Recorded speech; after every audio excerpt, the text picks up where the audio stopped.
नमस्कार, आप सभी का स्वागत है और आप देख रहे हैं न्यूज 21। मैं हूं आपके साथ सोनम गुरु। तो चलिए शुरुआत करते हैं आज के उत्तराखंड बुलेटिन की।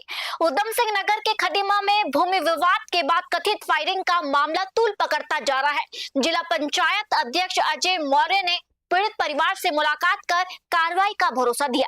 जिला पंचायत अध्यक्ष अजय मौर्य पीड़ित परिवार से मिलने उनके घर पहुंचे और पूरे घटनाक्रम की जानकारी ली। उन्होंने बताया कि पुलिस ने अब तक 3 आरोपियों को गिरफ्तार कर लिया है। फरार आरोपियों की पहचान कर उनकी तलाश जारी है, जबकि घटना में प्रयुक्त वाहन भी सीज कर दिया गया है। अजय मौर्य ने यह भी दावा किया है कि मुख्यमंत्री पुष्कर सिंह धामी के निर्देश है कि भूमि माफिया और कानून व्यवस्था बिगाड़ने वालों के खिलाफ सख्त कार्रवाई की जाए। वही पीड़ित महिला उमा जोशी ने आरोप लगाया कि उनका परिवार करीब 60 वर्षों से भूमि का मालिक है। उन्होंने बताया कि पहले फसल नष्ट की गई और बाद में हथियारबंद लोगों ने मारपीट तथा हवाई फायरिंग का परिवार को धमकाया। मामले को लेकर विभिन्न सामाजिक संगठनों ने भी दोषियों की शीघ्र गिरफ्तारी और निष्पक्ष कार्रवाई की मांग की है। खटीमा से अशोक सरकार की रिपोर्ट। जमीन खरीदे हुए तो मेरे 60 साल हो चुके हैं और आज तक तो केस चल रहा है ज़मीन में हमारा, और उसके बावजूद भी अच्छे से खेती वेती कर रहे। लेकिन बीच में पहले एक साल पहले आज से गन्ने की फसल हमारी पूरी जोत दी गई थी। उस समय भी हमने यहाँ एक्शन रिपोर्ट करी, सब कुछ करा, तो कोई सुनवाई नहीं हुई हमारी बिल्कुल भी। और इस बार मुख्यमंत्री जी के उससे और अजय मौर्य जी के उनसे बहुत हमें सहयोग मिला है। 3 तारीख के दिन मेरे जो हस्बैंड हैं वो खेत बना रहे थे, उसके बाद देवर और एक नौकर वहाँ पे खेत में काम कर रहे थे, मेड वगैरह लेस रहे थे। सुना आप लोगों ने वहाँ क्या हुआ? बिना ट्रैक्टर के नंबर लेके खेत जुताई करवा दी, प्रशासन से मिलकर करवा दी। क्यों करवाई भाई? उसमें लोग जानते नहीं कि वो लोग कौन थे। उनकी गिरफ्तारी हो गई नहीं हुई ना, उनका हौसला बुलंद हो गया। उन्होंने जो है यहाँ कर दिया, बरी में कांड कर दिया ना, बरी में मारा ना बेकसूरों को। कौन कौन है वो लोग? भू माफिया लोग कौन है? वो सब जानते हैं भू माफिया कौन है। हमारे यहाँ के ही हैं कुछ, एक भुरिया का होगा, एक 2 यहाँ के होगा, एक चंदेली का होगा, उनकी गिरफ्तारी। लेकिन हमें अपने उत्तराखंड के लोकप्रिय मुख्यमंत्री पुष्कर सिंह धामी जी में विश्वास है। तो शाम के वक्त जब हमारे बड़ी अंजनिया का जो जोशी परिवार है जो उस खेत में खेती करता है, उसमें सडनली कुछ हमलावर, कुछ काबिज लोग ऐसे आए, गैंगस्टर टाइप के लोग आए, जिन्होंने उनके ऊपर हमला किया। इनके द्वारा उनको घायल किया गया। और जैसे ही यह प्रकरण माननीय मुख्यमंत्री जी के संज्ञान में और बड़े भाई जिला पंचायत अध्यक्ष अजय मौर्य जी के संज्ञान में आया, उन्होंने तुरंत इस पर कार्रवाई करी और जो भी ऐसा प्रकरण हमारे ग्राम बड़ी अंजनिया में कर रहे थे उनके खिलाफ कार्रवाई करवाई गई और उनकी पूरी जांच करवाई गई। और जिस गाड़ी से वो आए थे उस गाड़ी को ट्रेस करवाया गया। इस ग्राम सभा बड़ी अंजनिया में मैं आया हूँ, सभी समस्त ग्रामवासी और हमारे दिनेश जोशी जी, जिन पे ये प्रकरण हुआ, जहाँ पर लड़ाई झगड़ा गोली चली थी, तो सभी लोग, पहले भी मैं आया था यहाँ पर, तो इसमें तत्काल प्रशासन ने तुरंत कड़ी कार्रवाई करते हुए तुरंत एक्शन में 3 गिरफ्तारी हो चुकी है और बाकी की पहचान भी हो चुकी है और उनकी गिरफ्तारी हो गई है। उनके वाहन भी जब्त हो गए हैं और अभी उनको जेल भेजा जा रहा है। और उसके बाद इसके पीछे जो अभी शिनाख्त होने के बाद जो उनको पहचान कर ली गई है, वो अभी फरार चल रहे हैं, तो उनको दबिश दी जा रही है। उसके बाद उनकी गिरफ्तारी होने के बाद वो भी जेल जाएंगे। जमीन खरीदे हुए तो मेरे 60 साल। हल्द्वानी के बनपुलपुरा में सस्ते लोन का लालच देकर लोगों से ठगी का मामला सामने आया है। पुलिस ने जांच शुरू कर आरोपियों की तलाश तेज कर दी है। आपको बता दें, पुलिस के अनुसार एक महिला और एक पुरुष ने 50 से 60 हजार रुपए तक का लोन दिलाने का दावा कर दर्जनों लोगों से फाइल चार्ज और कमीशन के नाम पर करीब 4 हजार रुपए वसूल किए हैं। अब तक 18 से 19 पीड़ितों की पहचान हो चुकी है। अपर पुलिस अधीक्षक मनोज सिंह कतियाल ने बताया कि आरोपी लोगों का भरोसा जीतकर जल्द लोन स्वीकृत होने का झूठा आश्वासन देते थे और रकम लेने के बाद फरार हो गए। पुलिस को आरोपियों के मोबाइल नंबर और अन्य अहम सुराग मिले हैं, जिनके आधार पर उनके तलाश जारी है। पुलिस ने लोगों से अपील की है कि किसी भी अनधिकृत व्यक्ति या संस्था के झांसे में आकर लोन के नाम पर पैसे जमा ना करें। ऋण केवल अधिकृत बैंक, पंजीकृत वित्तीय संस्थान या सहकारी समिति से ही ले और किसी भी संदेह की स्थिति में पहले पुलिस से जानकारी ले। आवश्यक स्थापित करें। हल्द्वानी से मुकेश कुमार की रिपोर्ट। बेसिकली थाना बनपुलपुरा क्षेत्र की घटना है। इसमें लोन के नाम पे ये फ्रॉड हुआ है। यहाँ पर 2 व्यक्ति, जिसमें एक महिला और एक पुरुष आए थे लोगों के द्वारा कुछ लोग जो कि अभी तक जिनकी संख्या लगभग 18-19 के करीब अभी तक तस्दीक हो पाई है, उन लोगों से 4000 रुपीज जो है लोन लेने के नाम पे किसी को 50,000 किसी को 60,000 इस प्रकार का उन्होंने फॉल्स प्रॉमिस किया कि आपके खाते में इतना पैसा आ जाएगा और उनसे फाइल चार्जेस के नाम पे कमीशन के नाम पे लगभग हर व्यक्ति से इसमें 4000 रुपीज के करीब उन्होंने लिए हैं और इसमें अभी तक लगभग 18 से 19 जो है विक्टिम वो अभी प्रकाश में आए हैं। मणिपुर आतंकी हमले में शहीद हुए उत्तराखंड के वीर सपूत वारंट ऑफिसर्स बलवंत सिंह खेतवाल को लालकुआ में राजकीय सम्मान के साथ अंतिम विदाई दी गई। हजारों लोगों ने उन्हें श्रद्धांजलि अर्पित की। आपको बता दें, उखरुल जिले में संदिग्ध उग्रवादियों के हमले में शहीद हुए असम राइफल्स के वारंट ऑफिसर्स बलवंत सिंह खेतवाल का पार्थिव शरीर गुरुवार को लालकुआ स्थित उनके आवास पहुंचा। पार्थिव शरीर के पहुंचते ही पूरा क्षेत्र भारत माता की जय और शहीद बलवंत सिंह अमर रहे के नारों से गूंज उठा। बड़ी संख्या में पहुंचे लोगों ने नम आंखों से अपने वीर सपूत को अंतिम श्रद्धांजलि दी। इसके बाद राजकीय सम्मान के साथ चित्रशिला घाट पर उनका अंतिम संस्कार किया गया। जानकारी के अनुसार उखरुल जिले में असम राइफल्स के काफिले पर पहले आईईडी विस्फोट किया गया, जिसके बाद आतंकियों ने अंधाधुंध फायरिंग की। इस हमले में बलवंत सिंह खेतवाल और हवलदार चंद्रमोहन सिंह वीरगति को प्राप्त हुए। आपको बता दें, सन 1991 में असम राइफल्स में भर्ती हुए बलवंत सिंह ने 35 वर्षों तक देश की सेवा की। मुख्यमंत्री पुष्कर सिंह धामी, राज्यपाल और कई जनप्रतिनिधियों ने उन्हें श्रद्धांजलि अर्पित करते हुए उनके सर्वोच्च बलिदान को राष्ट्र के लिए अमूल्य बताया। लालकुआ से विनोद कुमार की रिपोर्ट।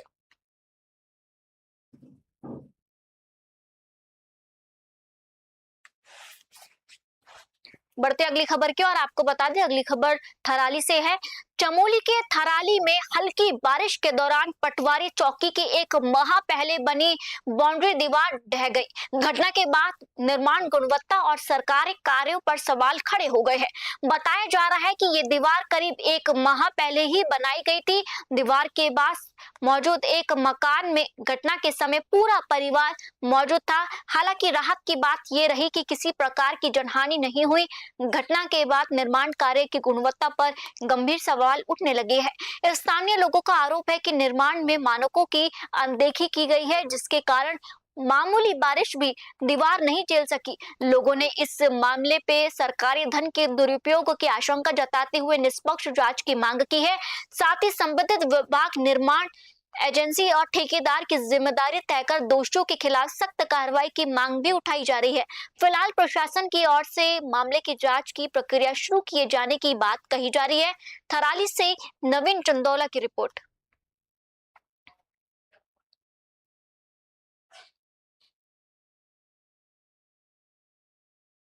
बढ़ते अगली खबर की और आपको बता दें, जिले में लगातार बारिश के चलते हल्द्वानी का गोला बैराज भरने लगा है। प्रशासन ने अधिकारियों को अलर्ट रहने और नदी किनारे रहने वालों को सतर्क रहने के निर्देश दिए हैं। पिछले 24 घंटे से पहाड़ी क्षेत्रों में हो रही लगातार बारिश का असर अब हल्द्वानी में भी दिखाई देने लगा है। गोला बैराज का जलस्तर लगातार बढ़ रहा है और गोला नदी उफान पर बह रही है। गुरुवार सुबह 11 बजे तक बैराज में पानी का स्तर तेजी से बढ़ने की सूचना मिली है। स्थिति को देखते हुए नैनीताल के जिला अधिकारी ने सभी संबंधित विभाग के अधिकारियों और कर्मचारियों को अलर्ट मोड पर रहने के निर्देश दिए हैं। स्पष्ट चेतावनी दी गई है कि आपदा से जुड़े किसी अधिकारी या कर्मचारी का मोबाइल फोन बंद मिलने पर उसके विरुद्ध कार्रवाई की जाएगी। प्रशासन ने बैराज से नियंत्रित रूप से पानी छोड़े जाने की प्रक्रिया भी शुरू कर दी है। साथ ही गोला नदी के किनारे रहने वाले लोगों से सुरक्षित स्थानों पर जाने और सतर्क रहने की अपील की गई है। प्रशासन लगातार जलस्तर की निगरानी कर रहा है और किसी भी संभावित आपदा से निपटने के लिए राहत एवं बचाव दलों को भी तैयार रखा गया है। हल्द्वानी से विनोद कुमार की रिपोर्ट।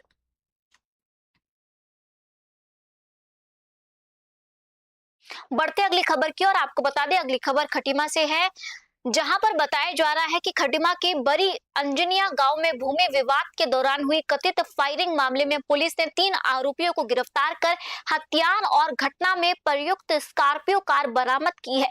पुलिस ने 3 आरोपियों को गिरफ्तार कर उनके कब्जे से घटना में इस्तेमाल किया गया 315 बोर का तमंचा, 2 जिंदा कारतूस और स्कॉर्पियो कार बरामद की है। पुलिस के अनुसार 5 जुलाई को चंद्रबदन जोशी ने कोतवाली खटीमा में तहरीर देकर आरोप लगाया था कि स्कॉर्पियो सवार कुछ लोगों ने गाली गलौज की और एक आरोपी ने तमंचे से फायरिंग कर जान से मारने का प्रयास भी किया। मामले की गंभीरता को देखते हुए वरिष्ठ पुलिस अधीक्षक निर्देश पर विशेष टीमें गठित की गई। पुलिस ने 200 से 300 सीसीटीवी कैमरों की फुटेज खंगालने के बाद मुखबिर की सूचना पर देवहा पुल के पास से 3 आरोपियों को गिरफ्तार किया। गिरफ्तार आरोपियों की पहचान सरबजीत सिंह, हरप्रीत सिंह और उर्फ हैप्पी कहलो और सिमरन सिंह के रूप में हुई है। पुलिस अन्य आरोपियों की तलाश में जुटी हुई है। खटीमा से अशोक सरकार की रिपोर्ट।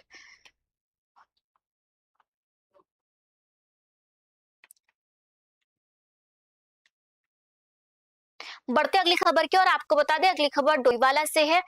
अयोध्या और बद्रीनाथ धाम के चढ़ावे में कथित चोरी के मामलों को लेकर डोईवाला में कांग्रेस ने प्रदर्शन किया। आपको बता दें, कार्यकर्ताओं ने निष्पक्ष जांच और दोषियों पर सख्त कार्रवाई की मांग उठाई है।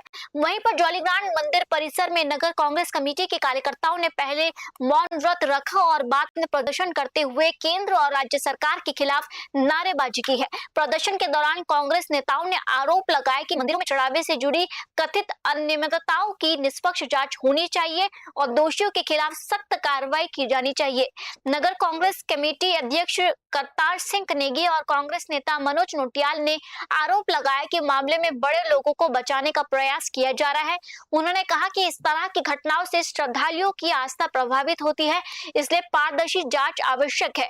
पुलिस ने सरकार से पूरे मामले की निष्पक्ष जांच कराने और जिम्मेदार लोगों के खिलाफ कठोर कार्रवाई सुनिश्चित करने की मांग की है। डोईवाला से आशीष यादव की रिपोर्ट। लगाएं कि जो ये चंदा चोरी के नाम पर जिन्होंने देश के करोड़ों हिंदुओं के साथ विश्वासघात किया है, उसको भगवान राम माफ नहीं करेंगे। आज स्थिति ये है कि खाली राम के नाम की बात नहीं है। आज विष्णु का मंदिर जो हमारा बद्रीनाथ 4 धामों में से एक धाम है, वहाँ भी चोरी पकड़ी जा रही है। देखिए, भगवान श्री राम हमारे आस्था का प्रतीक है। विशेषकर हम लोग उस समाज से जुड़े हुए हैं क्योंकि भगवान श्री राम हमारे रग रग में बसे हुए हैं और हमारे आस्था के प्रतीक भी है।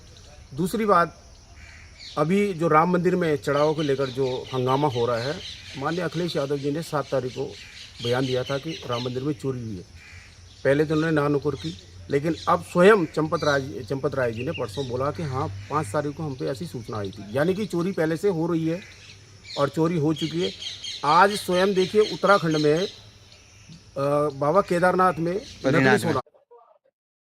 चमोली के थराली में आशा कार्यकर्ताओं ने 9 सूत्रीय मांगों के लेकर प्रदर्शन किया। आपको बता दें, सरकार के खिलाफ नारेबाजी करते हुए मुख्यमंत्री के नाम ज्ञापन भेजकर जल्द मांगे पूरी करने की मांग की है। आशा कार्यकर्ताओं ने न्यूनतम 18,000 रुपए प्रति माह वेतन, राज्य कर्मचारी का दर्जा रहित विभिन्न मांगों को लेकर थराली देवाल तिराहे से तहसील परिसर तक रैली निकाली और सरकार के खिलाफ नारेबाजी की है।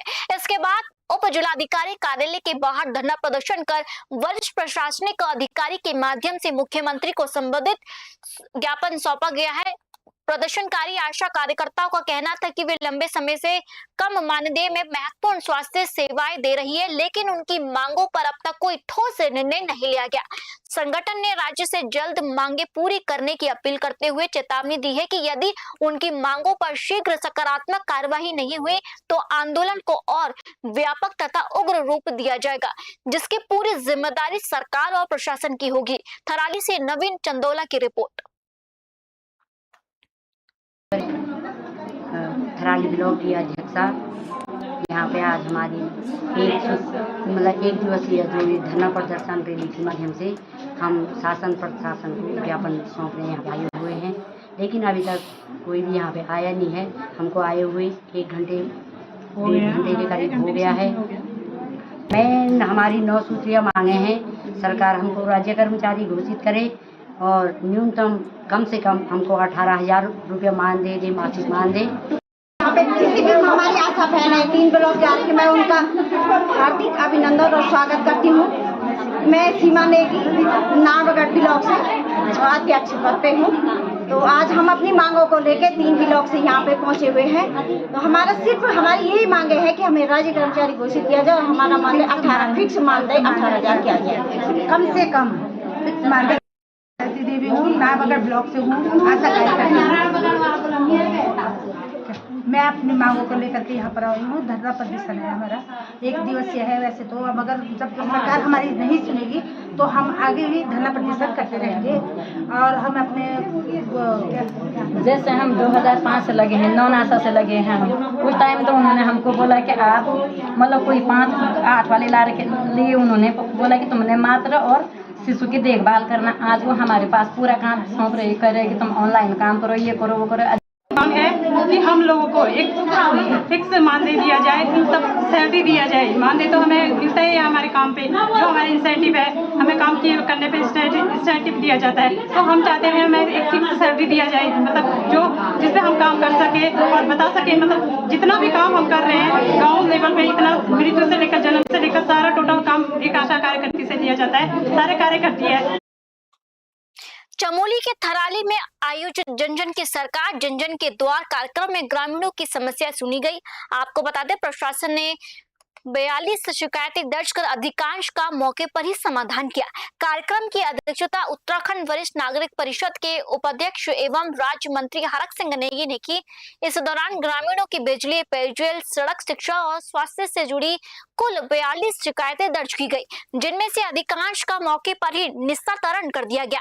कार्यक्रम में कृषि, उद्यान, ग्राम्य विकास, पशुपालन, स्वास्थ्य, समाज कल्याण, राजस्व सहित 1 दर्जन से अधिक विभागों ने स्टॉल लगाकर सरकारी परियोजनाओं की जानकारी और लाभ उपलब्ध कराए। विधायक गोपाल राम टमटा ने भी ग्रामीणों की समस्याएं सुनी और शेष शिकायतों के शीघ्र समाधान के लिए अधिकारियों को निर्देश दिए।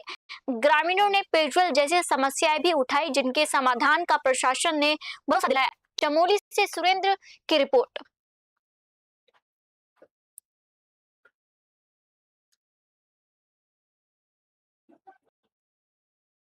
निश्चित रूप से आज हमारे यहाँ पर जो 42 शिकायतें आई थी, उसमें लगभग 20 शिकायतों का यहीं पर निस्तारण हुआ है। बाकी जिन विभागों की वो शिकायतें हैं, जिनके स्तर पर जो काम होने हैं, उनके लिए उप जिलाधिकारी जो हैं यहाँ पर मौजूद, उनके स्तर से उनको भेजा जा रहा है ताकि इसका समाधान हो। और निश्चित रूप से मैं ये कह सकता हूँ कि आज हमारी यूपी सरकार ने, हमारे माननीय मुख्यमंत्री जी ने और देश के यशस्वी प्रधानमंत्री जी ने जिस प्रकार से उन पर उनकी दृष्टि रही है, जिस प्रकार से उनका विशेष लगाव रहा है, हमारे जो सरकार के द्वारा, माननीय मुख्यमंत्री जी द्वारा जन जन की सरकार जन जन के द्वार कार्यक्रम में सेवा सुशासन और पखवाड़ा सेवा पखवाड़ा के कार्यक्रम के संबंध में हम लोगों ने माननीय मुख्यमंत्री जी का सीधा स्पष्ट है कि पहले विकासखंड और फिर न्याय पंचायत स्तर पर ये कार्यक्रम चल रहा है। इसमें जनता की सरकार है, जनता के द्वार पहुंचने का द्वारा जो पिंडर पंपिंग योजना, जो एक बहुत ही बृहद योजना सरकार के द्वारा ग्वालियर में बनाई गई थी, उसके संबंध में अपनी शिकायत दर्ज कराई गई है। और मुझे उपस्थित अधिकारियों द्वारा और माननीय विधायक जी के द्वारा यह आश्वासन मिला है कि जल्द ही इस पर त्वरित कार्रवाई की जाएगी और जहां जहां विभाग के द्वारा लापरवाही बरती गई है उस पर तुरंत कार्रवाई की जाएगी। पंपिंग योजना की यह दिक्कत थी कि इसमें एक तो आए दिन 2 या 3 महीने में इसका फिल्टर खराब हो जा रहा है और उसके अलावा यह संपूर्ण ग्वालियर के लिए योजना बनाई गई थी, लेकिन यह कुछ वार्डों तक ही सीमित रह गई है। निश्चित रूप से आज हमारे यहाँ पर जो 42 शिकायतें आई थी, उसमें लगभग 20 शिकायतों का यहीं पर निस्तारण हुआ है। बाकी जिन विभागों की वो शिकायतें हैं, जिनके स्तर पर वो काम होने हैं, उनके लिए उप जिलाधिकारी जो हैं यहाँ पर मौजूद, उनके स्तर से उनको भेजा जा रहा है ताकि इसका तत्काल समाधान हो। और निश्चित रूप से उत्तराखंड में जनजातीय समुदायों के विकास को लेकर अलग अलग जनजातीय कार्य मंत्रालय बनाने की मांग उठी है। आपको बता दें, मूल आदिवासी जनजाति कल्याण संस्था ने मुख्यमंत्री को ज्ञापन भेजा है। संस्था के वरिष्ठ उपाध्यक्ष रमेश सिंह राणा की ओर से मुख्यमंत्री को भेजे गए ज्ञापन में कहा गया कि राज्य की थारू, बुक्सा, जौनसारी, भोटिया और राजी जैसी अनुसूचित जनजातियों के सामाजिक, शैक्षिक, आर्थिक और सांस्कृतिक विकास के लिए विशेष योजनाओं की आवश्यकता सकता है। ज्ञापन में कहा गया कि केंद्र सरकार की तर्ज पर उत्तराखंड में भी पृथक जनजाति कार्य मंत्रालय गठित किया जाए ताकि जनजातीय समाज से जुड़ी योजनाओं का प्रभावी क्रियान्वयन हो सके। संस्था का कहना है कि इससे शिक्षा, स्वास्थ्य, रोजगार, सांस्कृतिक संरक्षण और जनजातीय अधिकारों से जुड़े कार्यों को नई गति मिलेगी। ज्ञापन की प्रतिलिपि समाज कल्याण मंत्री, मुख्य सचिव और समाज कल्याण विभाग के सचिव को भी भेजी गई है। तहसीलदार वीरेंद्र सजवान ने बताया कि जनजातीय समाज की मांग शासन तक भेज दी गई है। खटीमा से अशोक सरकार की रिपोर्ट।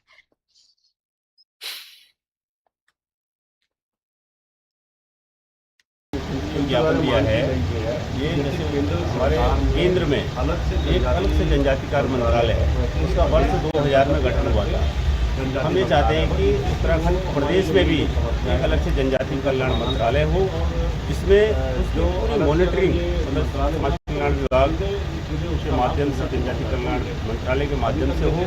इसमें जनजाति जो हमारी 5 जनजातियाँ निवास करती हैं उत्तराखंड प्रदेश में, उनके शिक्षा को लेकर के है, स्वास्थ्य को लेकर के है, उनके डेवलपमेंट को लेकर के है, ट्रैवल सप्लान की योजनाओं को संचालित करने का काम ये जनजाति कल्याण मंत्रालय करेगा। और केंद्र के ज़्यादा ऊपर निर्भर न रह करके स्वयं इसकी मॉनिटरिंग हमारा राज्य सरकार में जनजाति कल्याण मंत्रालय होगा, तो वो इसकी मॉनिटरिंग करेगा। ये जो हमारे प्रदेश में थारू समाज, जनजाति समाज के लोगों के द्वारा ज्ञापन दिया गया है, इनके द्वारा मांग की गई है माननीय मुख्यमंत्री जी से कि जैसे केंद्र सरकार में पृथक से जनजाति मंत्रालय है, वैसे ही राज्य स्तर पर भी पृथक से एक मंत्रालय जनजाति विकास के नाम से जनजाति मंत्रालय बना दिए। जो अभी समाज कल्याण के साथ ही ये मंत्रालय चलते हैं, इनके अलग से मंत्रालय की मांग की गई है। फिलहाल आज के बुलेटिन में इतना ही और आप देखते रहिए न्यूज़ 21। जय हिंद।